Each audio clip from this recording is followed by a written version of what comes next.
cualquier adversidad, que cualquier temor, que cualquier situación. Así que más que vencedores somos en aquel que nos amó y aquel que nos habita. Buen día, amada iglesia, bienvenidos a todos los valientes en este tiempo para seguir siendo edificados y ministrados por la poderosa verdad que es la palabra de Dios, que tiene la capacidad y el poder de liberar la mente y el corazón. Hoy desperté con una palabra. El Señor me ministraba en 2 Corintios 13, 14 y dice: la gracia del Señor Jesucristo, el amor de Dios y la comunión del Espíritu Santo esté con todos vosotros. Amén. ¿Saben qué? Estoy aquí de pie, estamos aquí solamente por la gracia y el amor de Dios. Y es por esa gracia y ese amor incondicional y maravilloso que tenemos una comunión gloriosa con el Espíritu Santo, para que Él cada día nos muestre nuestra posición y nuestra identidad en Cristo Jesús. Pero hoy tenemos un invitado muy especial, un amigo muy amado, un hermano muy querido, Jim Harriman, que sé que el Espíritu Santo va a ministrar a través de su vida, a través de su ser. Jim, bienvenido. Muchas gracias, María. Siempre es un honor para mí predicar en este lugar. Es la primera vez que he visto tantos barbijos mirándome. Ojalá que esto pase algún día, ¿no? Estamos en esa, esperando ese día de poder saludarnos sin una máscara en la cara. Pero bueno, ese día vendrá. Les quiero traer el mensaje esta mañana del libro de Jeremías. Si me permiten, el Jeremías capítulo 26, 1 a 9. Jeremías capítulo 26, 1 a 9.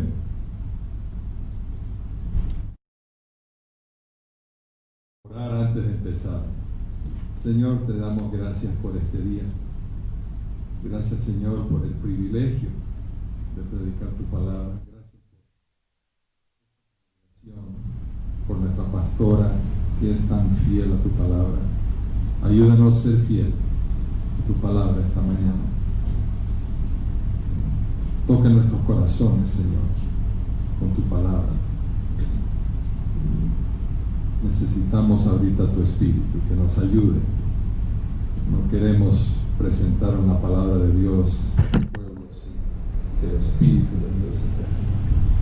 Así que pedimos, Señor, que nos honre con tu presencia. En tu nombre que oramos. Amén. Muy bien. Jeremías capítulo 26, empezando por el verso 1. En el principio del reinado de Joacim, hijo de Josías, rey de Judá, vino esta palabra de Jehová, diciendo: así ha dicho Jehová, ponte en el atrio de la casa de Jehová, y habla a todas las ciudades de Judá que vienen para adorar en la casa de Jehová. Todas las palabras que yo te mandé hablarles, no retengas palabra. Este es Dios hablando a Jeremías.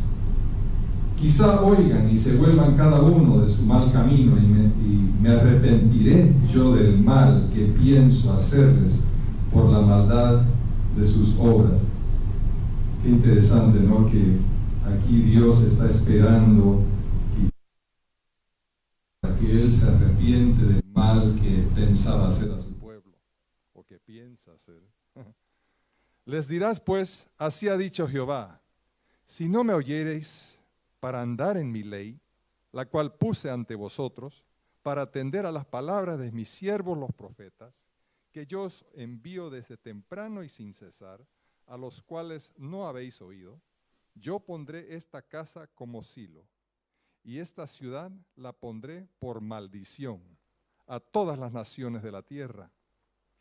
Y los sacerdotes, los profetas y todo el pueblo oyeron a Jeremías hablar estas palabras en la casa de Jehová, o sea, en el templo.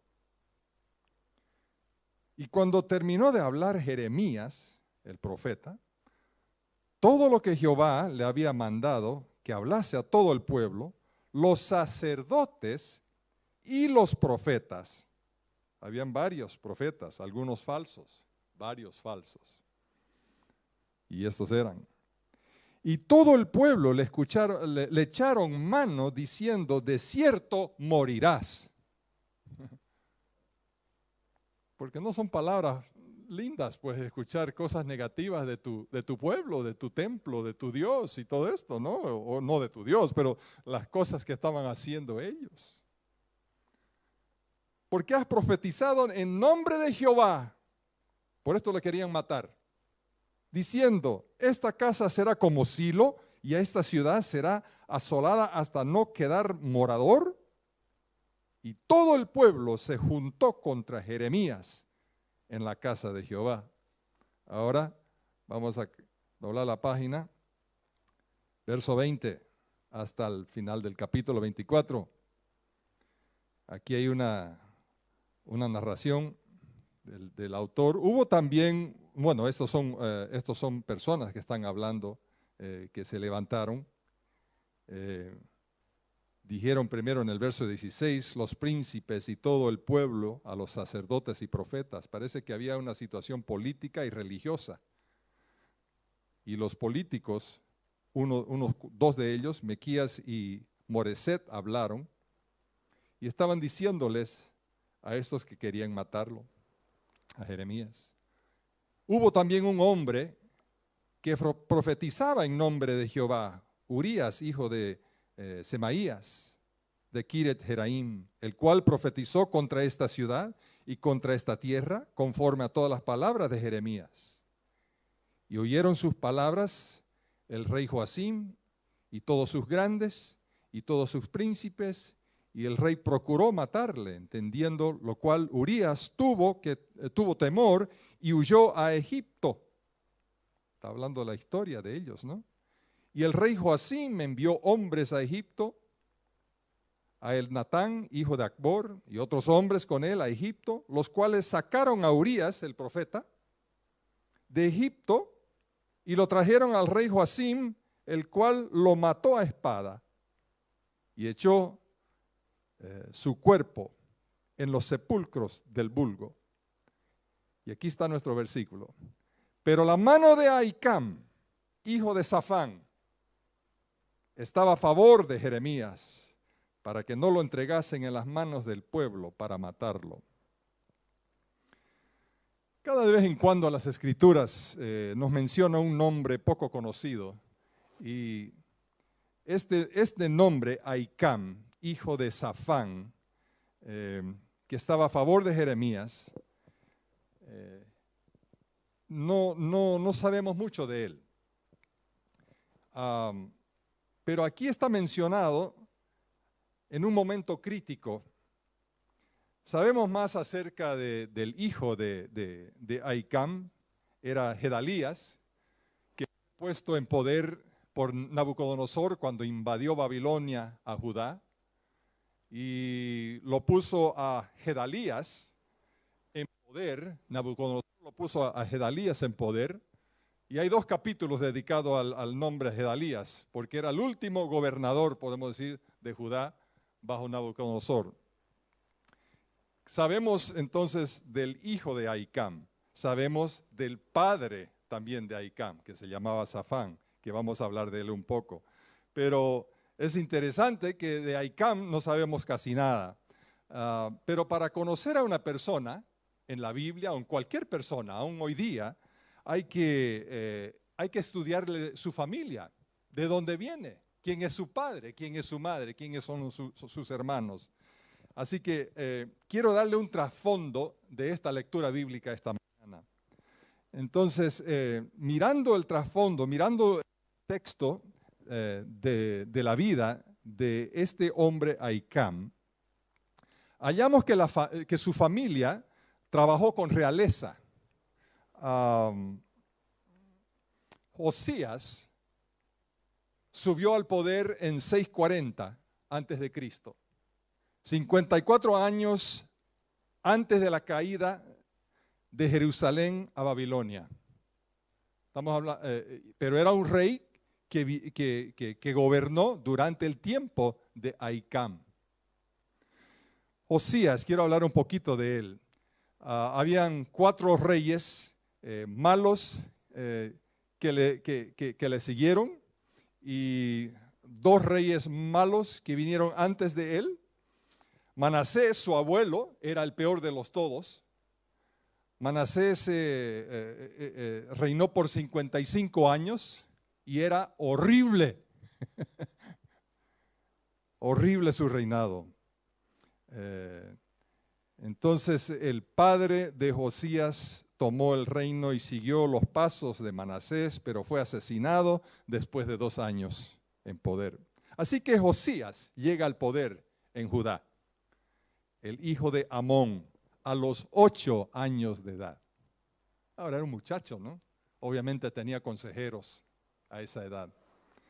La Biblia dice en 2 Reyes 23 que no hubo otro rey antes de él que se convirtiese a Jehová de todo su corazón, de toda su alma, todas sus fuerzas, conforme a toda la ley de Moisés, ni después de él nació otro igual, Josías, el gran reformador de Judá.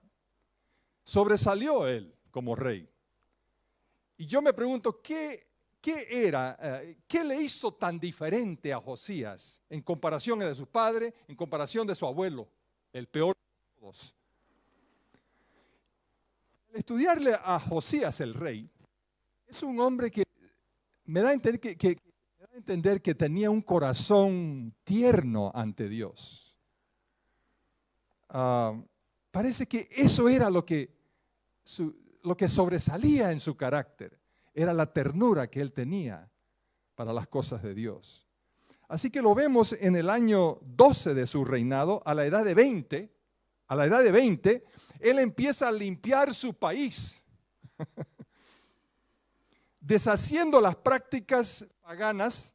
En 2 Crónicas 34 habla de eso, pero 6 años después, en el año 18 de su reinado, cuando él ya tenía 26 años de edad, 26 años, la Biblia revela que Josías, el rey, envía a Safán, a un hombre llamado Safán, era su escriba, el padre de Ahikam, nuestro versículo esta mañana.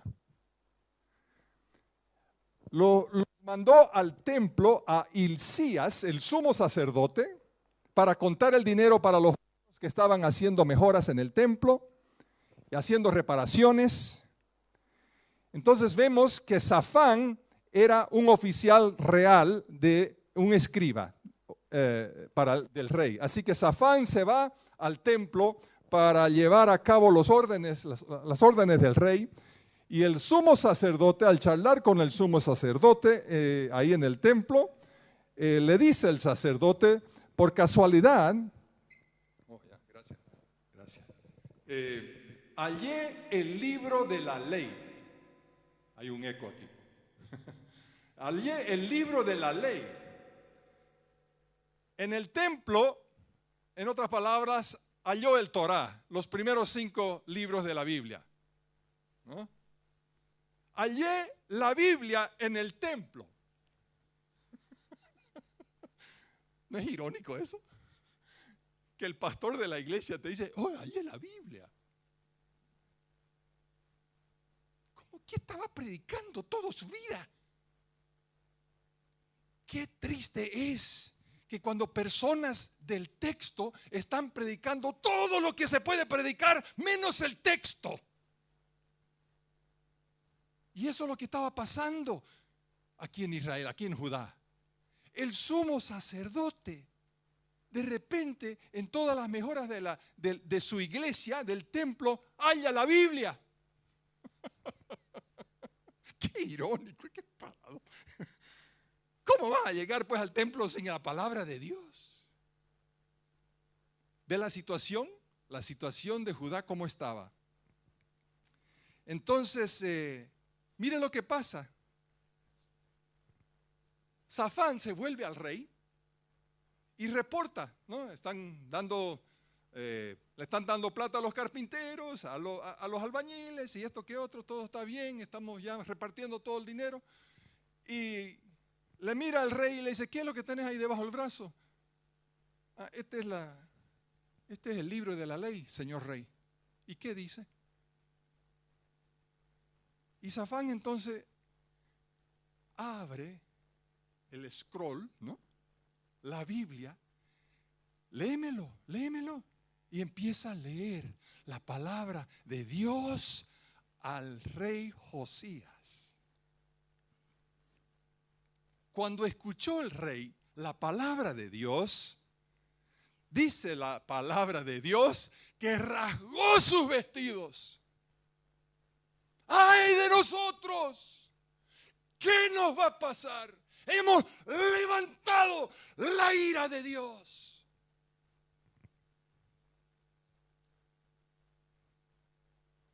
Entonces, él le dice a su escriba, vaya a la profetisa allá al otro lado de Jerusalén y pregúntele a ella qué tenemos que hacer. Qué interesante, ¿no? Mandó a 5 hombres al otro lado de Jerusalén a una mujer. Yo lo hallo interesante, que fue una mujer que tuvo que corregir a todos los varones. Qué triste, ¿no? Qué triste cuando la mujer tiene que corregir a los varones. Por favor, hombres, pónganse las pilas, ¿ya? Ay, bueno, esa es otra prédica. Pero llegaron a la casa de esta profetisa que se llamaba Hulda. Ahora, yo no nombraría a mi hija Hulda, gracias a Dios, no se llama Hulda, pero bueno, llegaron a su casa y le dijeron, estamos viniendo aquí por órdenes del rey, queremos saber qué es lo que tenemos que hacer, etcétera, etcétera. Dijeron, obviamente se le contó, ¿no? Que hallaron el libro de la ley y todo eso. Y esa mujer le dio palo, como decimos aquí en Bolivia. Le dio palo. Ella le dijo, así ha dicho Jehová, el Dios de Israel, decida al varón que os envió a mí. Decirle al rey. Así dijo Jehová, he aquí yo, Dios, traigo sobre este lugar y sobre los que en él moran todo el mal de que habla este libro que ha leído el rey de Judá. Por cuanto me abandonaron a mí y quemaron incienso a dioses ajenos, provocando mi ira con toda la obra de sus manos, mi ira se ha encendido contra este lugar y no se apagará. Ella estaba profetizando el exilio. ¿Te puedes imaginar esa caminata? Esa caminata a la casita de Hulda, porque estaba Safán y también estaba nuestro tipo de que estamos hablando esta mañana, Ahicam, su hijo. Fueron a la profetisa. Yo no sé de qué hablaron a la ida, pero lo que más me pregunto es, ¿qué habrán hablado a la vuelta al palacio? Yo me puedo imaginar que el papá le mira a su hijo y le dice, yo lo puedo escuchar, hijo, abróchese el cinturón, porque estamos en las malas. Espera nomás cuando el rey escucha esto, las cosas van a sacudir por aquí. Y así pasó. Vuelven estos al palacio y reportan al rey lo que dice la profetisa. Y en el siguiente capítulo, el 23, tienen la reforma más sobresaliente de toda la historia de ese país que se implementó en la nación de Judá. Josías le dijo a los sacerdotes que saquen todos los artículos de Baal y de Acera, una diosa de Baal, ¿no? Siempre en dioses paganos hay masculino y femenino. Producen como hombres y mujeres. Son como nosotros, no son diferentes. Que estaban en el templo, los artículos de Baal y Acera que estaban en el templo de Dios. Y Josías los quemó, dice la Biblia, fuera de Jerusalén. Luego tomó su ceniza a Betel, fuera del país de Judá. Imágenes de madera los sacó y los quemó en el arroyo de Cedrón y los pulverizó a ceniza. Segunda Reyes 23:7 dice además, derrumbó en el templo del Señor las habitaciones, los cuartos dedicados a la prostitución sagrada. Aquí está el templo, alrededor del templo habían construido habitaciones donde las prostitutas venían al templo para hacer sus cosas sagradas, entre comillas. Es interesante cómo es el sexo ilícito combina con el paganismo.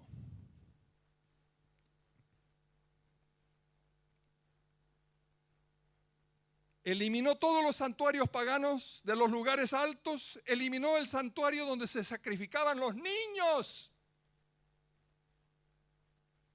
en el fuego al dios Moloc. Quitó los caballos de los reyes de Judá que habían dedicado al sol, el dios del sol. También quemó sus carros dedicados al dios del sol. Las alturas paganas que su abuelo Manasés había construido en las dos cortes del Señor, los pulverizó. Destruyó los altares que Salomón, el gran rey Salomón, había construido para los dioses paganos de sus esposas. Quemó los huesos de aquellos que lo adoraban, ejecutó a los sacerdotes paganos y quemó los huesos a ceniza. 26 años de edad. Expulsó a los adivinos, a los hechiceros, los dioses paganos e ídolos. Y luego hizo una proclamación, dice en la Biblia, al pueblo. Celebraron la Pascua del Señor, su Dios, según que estaba escrito en el libro del pacto. Lo siguió a la letra el hombre. Y la Biblia dice en Segunda Reyes, capítulo 23, 22 al 23, desde la época de los jueces que gobernaban a Israel hasta de los reyes de Israel y de Judá, no se había celebrado una Pascua semejante, pero en el año 18, 26 años de edad del rey Josías, esta Pascua se celebró en Jerusalén en honor del Señor.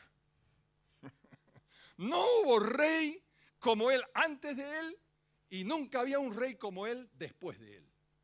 Impresionante. El rey Josías, el gran reformador de su país.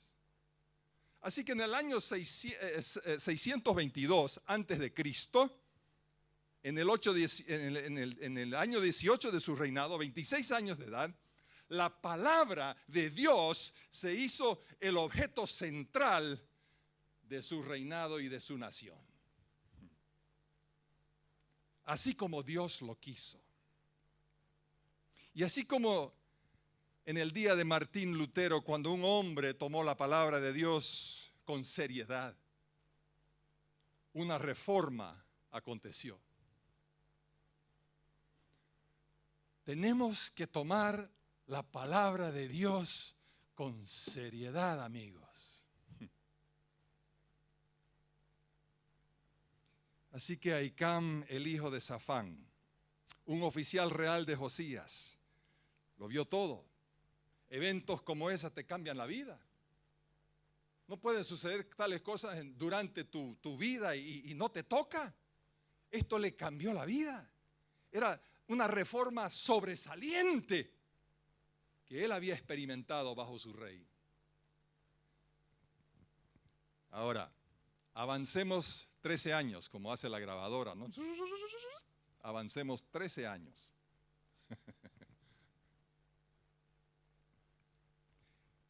13 años después, 2 reyes después, ahora es 609 antes de Cristo. Joacim ahora está en poder. Así como su predecesor Joacás, Joacim volvió a los caminos malvados de los reyes antiguos. Antes de Josías. E hizo malo, dice la Biblia, en los ojos del Señor, pero por cada rey en Israel había un profeta que le chequeaba. Y el profeta que le estaba chequeando a este hombre era Jeremías. ¿Y cómo le hurgaba la paciencia a Jeremías a este rey? Lo odiaba, ¿no? Porque le hablaba la verdad. Siempre le hablaba la verdad. Y nosotros como humanos no tenemos la tendencia de no querer escuchar la verdad. Porque queremos la nuestra. Pero a Jeremías le decía la verdad y ay, cómo este rey lo aguantaba. Era su conciencia que no le dejaba de hablar. Admiro a este profeta, en verdad yo lo admiro, es como un héroe porque la verdad, las verdades de Dios era como un fuego en su interior, quemaba en sus huesos de este hombre, ¿no? Y hizo que Jeremías fuese metido al calabozo lleno de olor, le metieron al calabozo, pero aún así seguía hablando la verdad.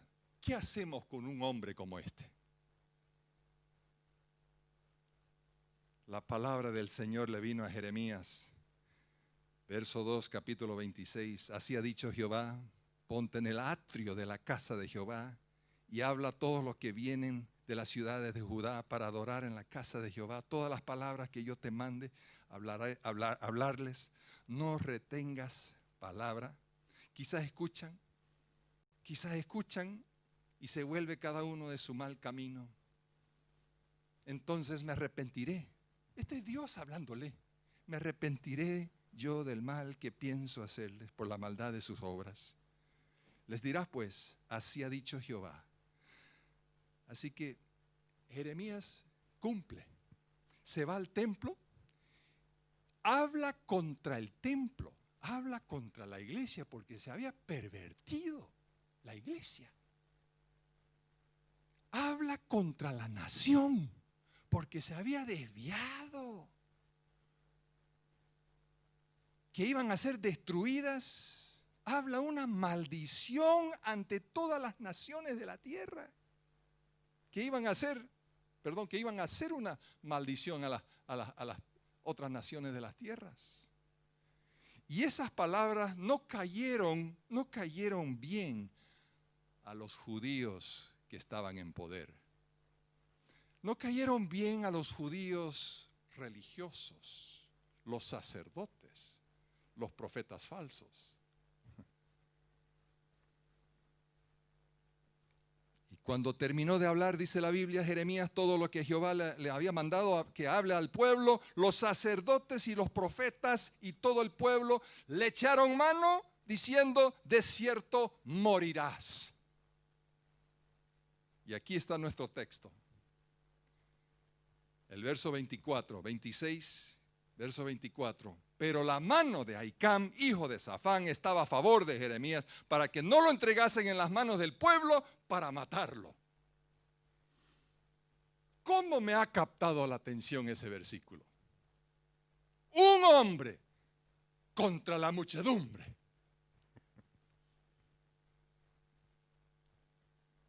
Un hombre. Porque él y su padre fueron testigos de la limpieza que hizo el rey Josías, de la idolatría en su tierra. Se había criado con un padre que amaba la palabra de Dios. Y hallando ese libro de la ley, le cambió la vida. Había tenido mucha luz en su vida para negarlo. Y ahora estaba mirando a un siervo de Dios, Ahicam, al punto de ser martirizado, y sabía que eso estaba mal. Así que en un abrir y cerrar de ojos, él decidió poner su vida en juego, arriesgó su vida ante el pueblo, y con el coraje de un profeta Elías antiguo, podemos decir, contra los profetas de Baal, ¿se acuerdan? Miró a la muchedumbre y en el ojo y les dijo, esto está mal, nadie muere hoy. ¡Wow! Eso es coraje. Ezequiel 22:30 dice, busqué entre ellos un hombre que levantara una muralla y que se pusiese en la brecha delante de mí. a favor de la tierra para que yo no la destruyera, pero no lo hallé. Dios no podía hallar ni un hombre para pararse en la brecha. Si tuviera ahí un título para este mensaje sería eso, parándonos o parándose en la brecha. Alguien tiene que pararse en la brecha.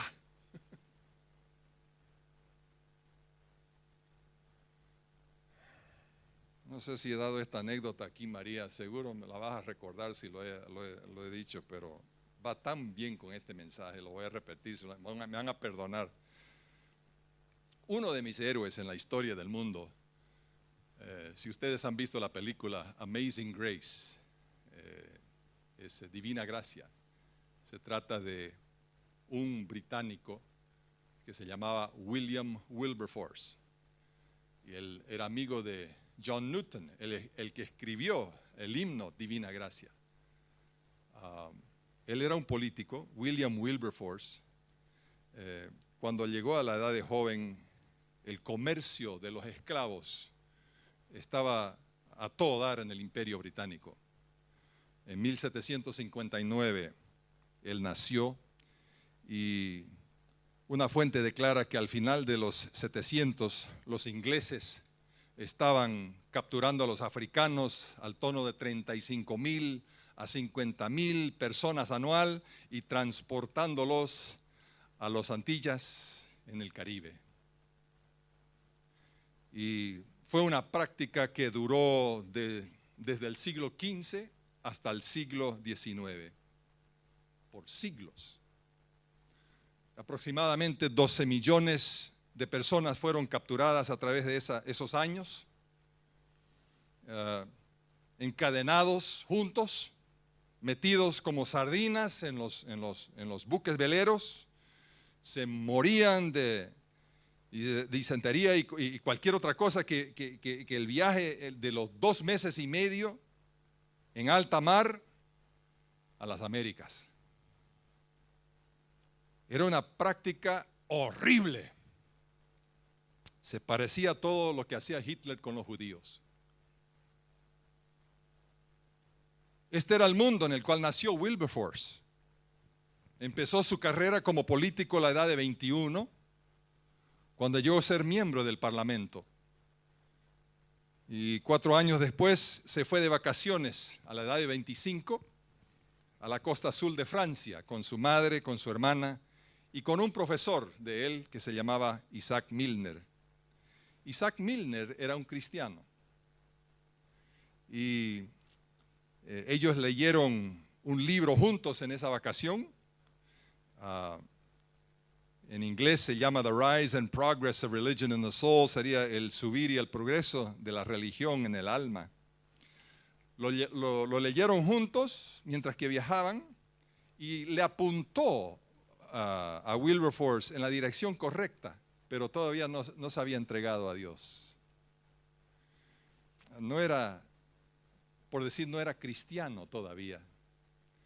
Collier, el autor Hugo Collier, describe en su artículo, en su biográfico de Wilberforce, dijo: el próximo verano viajó otra vez con Milner y esta vez leyeron y discutieron el Nuevo Testamento. Y lo digo en paréntesis, en griego, porque estos tipos eran estudiosos. Lo estudiaron juntos y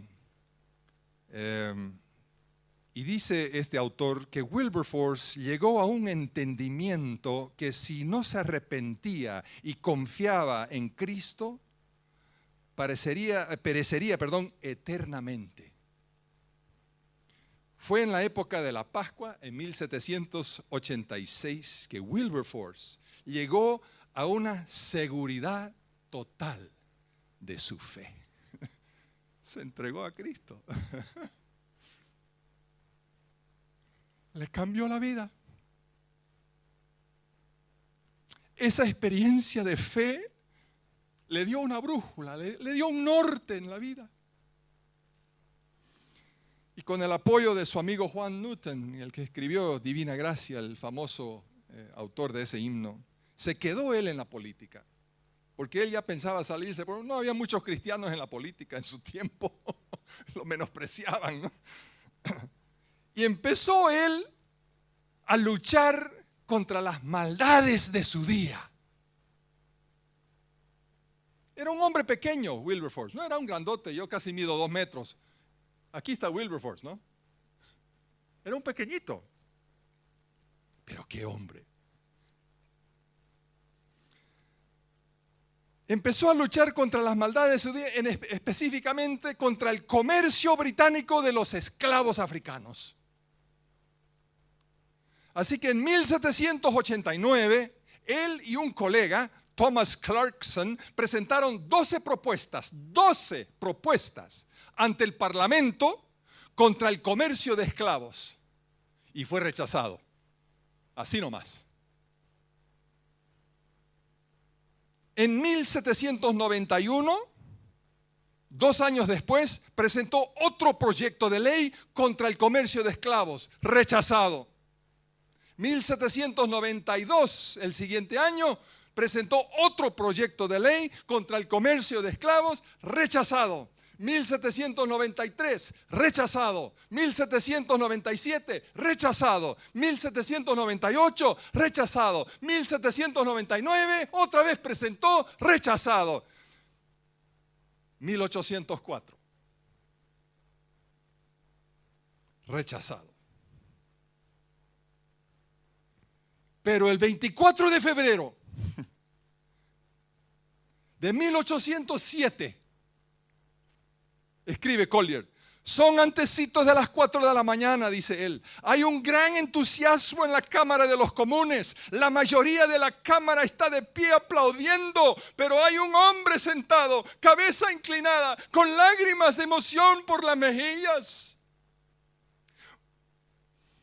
Un hombre pequeño de vista, no mucho para mirar, pero es un hombre, uno de los hombres, dice él, más importante en la historia de nuestra nación.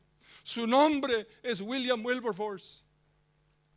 Las lágrimas cayendo sobre su rostro son porque está por terminar en victoria su larga y dificultosa lucha, dice él, contra el comercio de esclavos. Había empezado 20 años atrás cuando él presentó sus primeras propuestas. Y ahora por fin una mayoría de 283 contra 16. La Cámara votó por su abolición. ¡Uh! Eso afectó a miles de personas en el Imperio Británico en su día. Eso terminó el comercio de esclavos. Pero ¿sabe? La esclavitud seguía, porque los dueños de esclavos en las Américas tenían sus esclavos y todavía estaban sintiendo el látigo y la tortura de los dueños en los chacos de caña, en los chacos de arroz. Así que William Wilberforce seguía peleando, seguía luchando, seguía luchando. La mayor parte de su carrera él estaba enfermo. 26 años pasaron el 26 de julio 1833, 30 años antes de la Guerra Civil de los Estados Unidos. El Parlamento votó prohibir la esclavitud del todo en el Imperio Británico. Corrieron a la casa de Wilberforce, dice la historia, corrieron a su casa donde él estaba enfermo en su cama, a punto de muerte, para decirle las buenas nuevas, las noticias que había pasado. 3 días después, Wilberforce murió.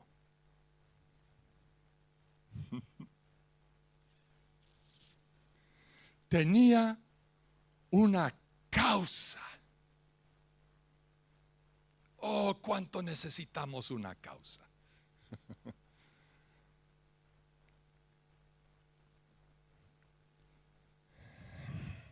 Este fue un hombre que se paró en la brecha. Se paró solo en la brecha. Y una raza entera fue rescatada del látigo. la tortura y la mutilación. Y de la muerte. Porque le daban huascas hasta que morían algunos esclavos. Un hombre se atrevió a pararse ante un imperio. Un hombre se paró ante la maldad. Un hombre se paró en la brecha. Ahora déjeme preguntarle algo. ¿Qué son las características? Hemos hablado de Josías, el rey, de Ahicam. Ahora este señor un poco más moderno, ¿no? En nuestra época, no tanto en nuestra época, pero día moderno, 1700. ¿Qué son las características de esta gente? ¿Qué es lo que, como decimos en inglés, what makes them tick? ¿Qué es lo que le hace TikTok en la cabeza a esta gente? ¿Qué es lo que le hace funcionar? ¿Qué es lo que le impulsa? ¿Qué ingredientes tienen? ¿Qué características tienen en común?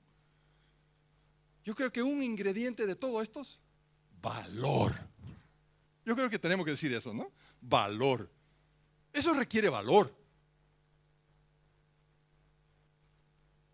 Ahicam, nuestro profeta, no se levantó un día de mañana y dijo, se rascó la cabeza y dijo, bueno, creo que hoy día voy a tratar de salvar a un profeta de una muerte. No puede. No. Él lo vio el asunto y en un abrir y cerrar de ojos él vio que Jeremías iba a morir si él no intervenía, e intervino y lo salvó. Pero era una decisión así. Pero ¿sabe por qué pudo hacer esa decisión? Porque él era así nomás. Ese era su carácter. Hacía lo correcto cuando las cosas se presentaban para hacer lo incorrecto. El coraje se levantó cuando una crisis se presentó. Era parte de su tejido. A mí me encantan personas como esa. Uno puede depender de esa persona. Especialmente en momentos difíciles, esa persona está ahí.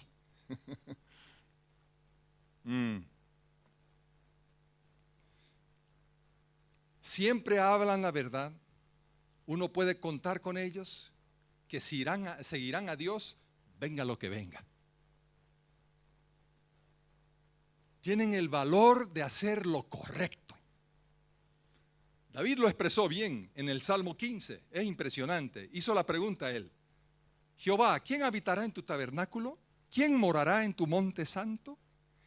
Y él responde: el que anda en integridad y hace justicia y habla verdad en su corazón, el que no calumnia con su lengua, ni hace mal a su prójimo, ni admite reproche alguno contra su vecino.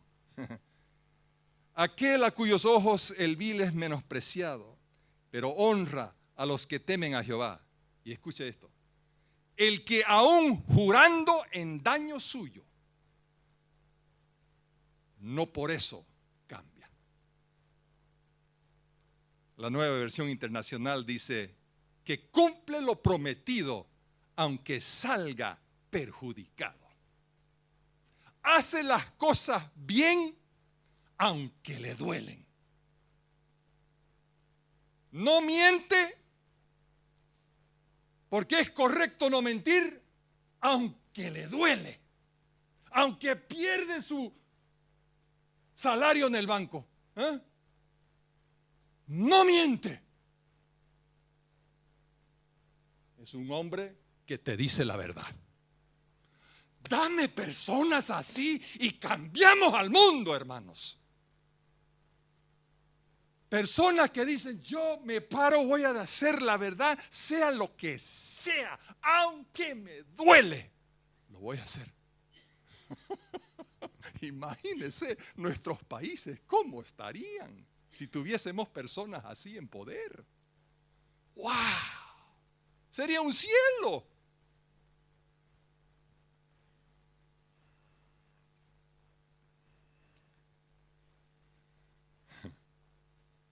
Pero otra cosa, otro ingrediente que creo que tienen estos hombres, y ustedes pueden hacer su propia lista, pero estas personas parecen que tenían un sentido agudo entre lo bueno y lo malo. Podían discernir, no solamente tenían valor, pero tenían discernimiento de qué era bueno y qué era malo. Y eso a veces se requiere. Por ejemplo, el Wilberforce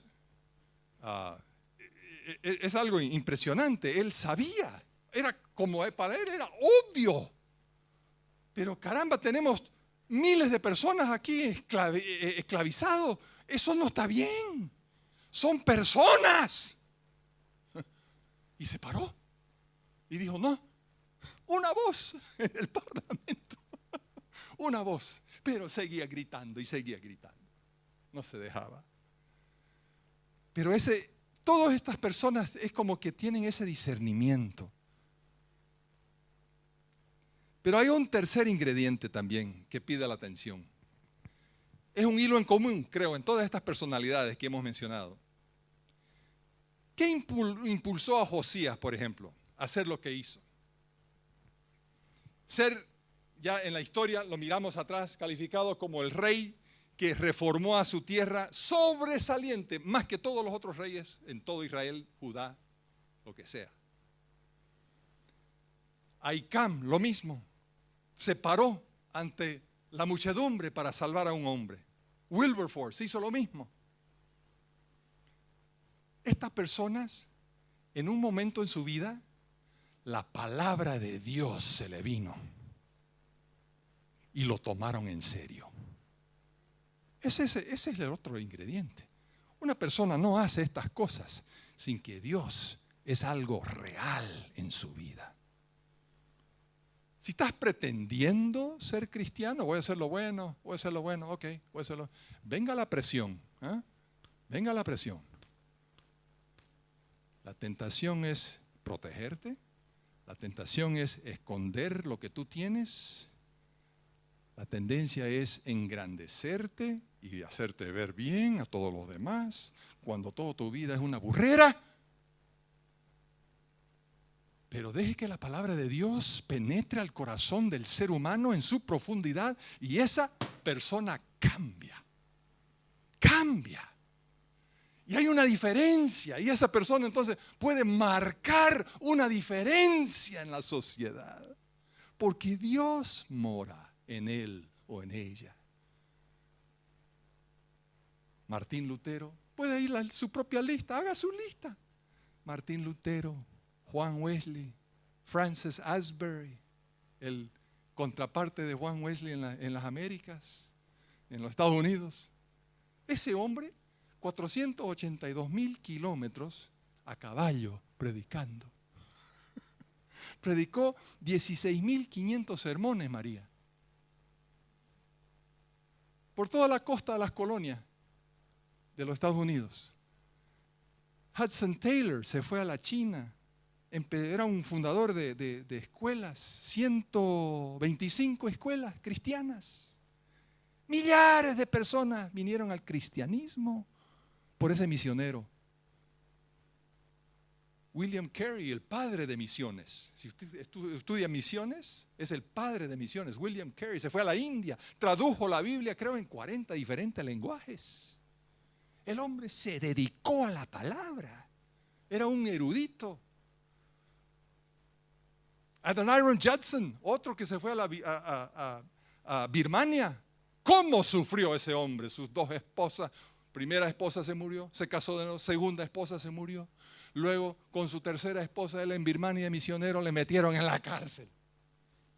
Colgado de los pies, pata para arriba, lo torturaban así. Y durante la cárcel, ¿sabe lo que él estaba haciendo? Escribiendo, traduciendo la Biblia en el lenguaje de Birmania para que todos estos torturadores podían leer la palabra de Dios. ¿Qué hace una persona con eso? Este tipo está loco, ¿eh? Escribiendo, traduciendo la Biblia mientras que le estaban torturando. Impresionante. La palabra de Dios se hizo una realidad en la vida y les cambió la vida. Bueno, en conclusión, tenemos que terminar en algún día, ¿no?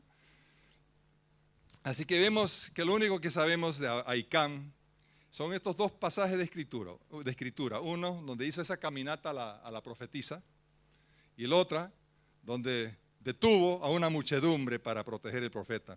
Sabemos muy poco de él, muy poco, pero sabemos suficiente como para saber que en una ocasión tuvo el coraje de vivir conforme a sus convicciones y su nombre ha sido destacado en las Santas Escrituras. Y la aplicación yo creo que es bastante claro. Hoy día la pregunta les quiero hacer: ¿tenemos nosotros valor? ¿Tenemos ese sentido agudo entre el bueno y lo malo?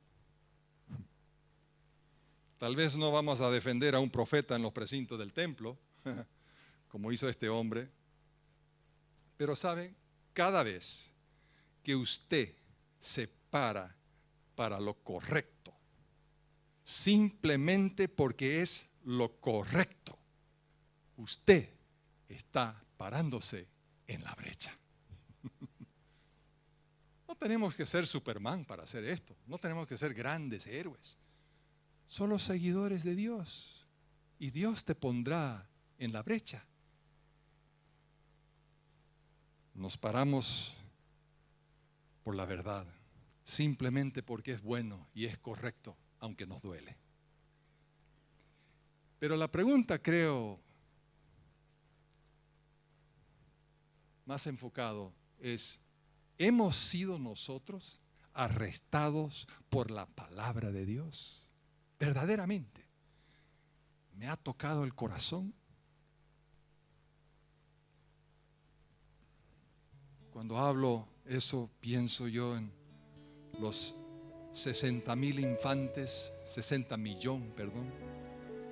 en mi país, que nunca han visto la luz del día y fueron matados.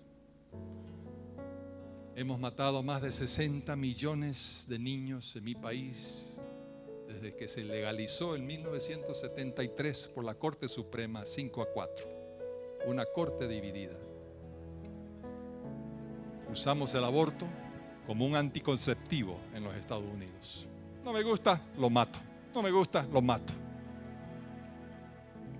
Alguien tiene que pararse en la brecha y parar la masacre que está ocurriendo no solamente allá, pero aquí, en toda Asia, en todo el mundo. Que Dios nos dé hombres y mujeres con coraje. Alguien que se pare en la brecha. Pienso en la industria pornográfica, como está destruyendo nuestros matrimonios, está destruyendo nuestros hogares. Alguien tiene que pararse en la brecha, decir: esto está mal. No soy predicador no quiero destacar lo negativo. No me gusta ese estilo, pero sé que nuestras cárceles están llenas. Las cárceles están llenas. Nuestras escuelas enseñan la evolución como si fuera una verdad y no una teoría. Muchos de nuestros hijos en la nación están siendo criados no los padres, sino por los abuelos, por el divorcio de los padres. Y los abuelos tienen que criar de nuevo a los nietos, porque los padres a saber dónde se fueron. Y nuestras iglesias no están de paso lejos. Desesperadamente necesitamos iglesias que traen respeto y reverencia a la palabra de Dios. Oh, cómo necesitamos congregaciones así, donde se siente la reverencia del Altísimo en ese lugar.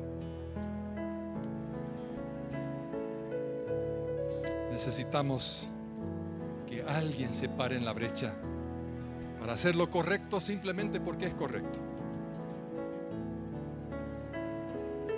Jesús, en Marcos 15, versos 27 en adelante, le crucificaron en el verso 27 entre dos ladrones, uno a su derecha, el otro a su izquierda. Del verso 29 al 30, la gente pasaban meneando la cabeza, haciéndole la burla acerca de lo que dijo, que iba a destruir el templo y reconstruirla en 3 días. Los principales sacerdotes eran los peores, también le burlaron. Salvó a otros, dijeron ellos, pero no puede salvarse a sí mismo. Y se reían de él. Aún los que estaban crucificados, uno a cada lado, le insultaban. Y luego en el verso 33, por 3 horas hubo oscuridad sobre toda la tierra, dice la Biblia. Y luego, a la hora 9, Jesús dijo: Dios mío, ¿por qué me has desamparado? Y luego en el 36 le dieron una esponja con vinagre. Y en el 37 clamó en alta voz y dio su último respiro. Pero luego en el 38, el velo del templo, la cortina que separaba el lugar santo del santísimo, que separó esos lugares por siglos, ese velo se rasgó en 2, desde arriba para abajo. ¡Oh! Ahora todo el pueblo tiene acceso a la santidad de Dios. Gloria a su nombre. Jesús realmente se colgó en la brecha por ti y por mí. Doy gracias a Dios por eso. ¿Dónde estaría yo? ¿Dónde estuviera yo si no fuera por Jesús? ¿Dónde estaríamos nosotros? Y ahora 2020 años después, hallamos que el mundo está más cerca en un rumbo, en un encuentro con la eternidad. Y nosotros somos los manos y los pies de Cristo. Manos y los pies de Cristo. Y Él continúa pidiéndonos a pararnos en la brecha por aquellos que no conocen la belleza de la redención de Cristo. Que Él nos use, que Él nos ayude a pararnos en la brecha por un mundo perdido. Ese es mi mensaje. Que Dios me lo bendiga.